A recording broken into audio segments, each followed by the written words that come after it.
Ever walk into a grocery store and get greeted by a mountain? That's exactly what happened when Grocery Outlet invited me out to paint a mural in their store, one that celebrates the beauty of Mount Rainier and nearby Lake Wilderness, just to welcome their shoppers inside. Instead of covering up the rustic wood wall, the store owner asked me to embrace it, so I worked with the surface, not against it, marking out my pattern, cutting in with primer, and carefully placing each element to create something bold yet warm. You'll see me line up the lettering so it reads best from the center. It takes a steady hand and a discerning eye, but once that's in, it's on to the really fun part, building up the landscape layer by layer. Wrapped up day one of painting at the Maple Valley Grocery Outlet. Super happy with how everything is turning out.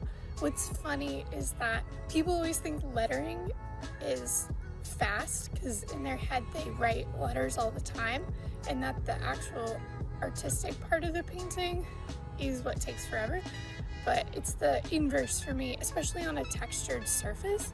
So the lettering is taking the majority of the time, and then anytime I go work on the bottom where the lake and the mountain and the trees are is so fast. So I'm really looking forward to day 2 tomorrow. Painting in a grocery store meant I got to hear customers react in real time, which made the whole process even more fun. If you're a store owner looking to add something memorable to your space, let's connect. You can reach me through my website, acornmurals.com. There's also a link in my profile.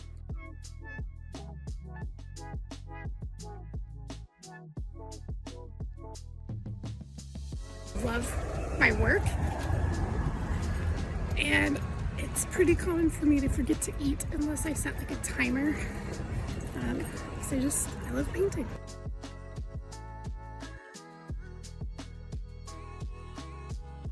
Day 2 of painting, and I finished the mural today.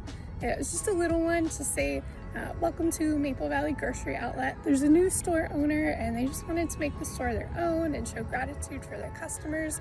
They'll be doing a ribbon cutting for it in a few weeks. Really excited about that. It's got Mount Rainier and Lake Wilderness in it, and it's just really pretty and a ton of fun. All right, have a good night. I can do the classic.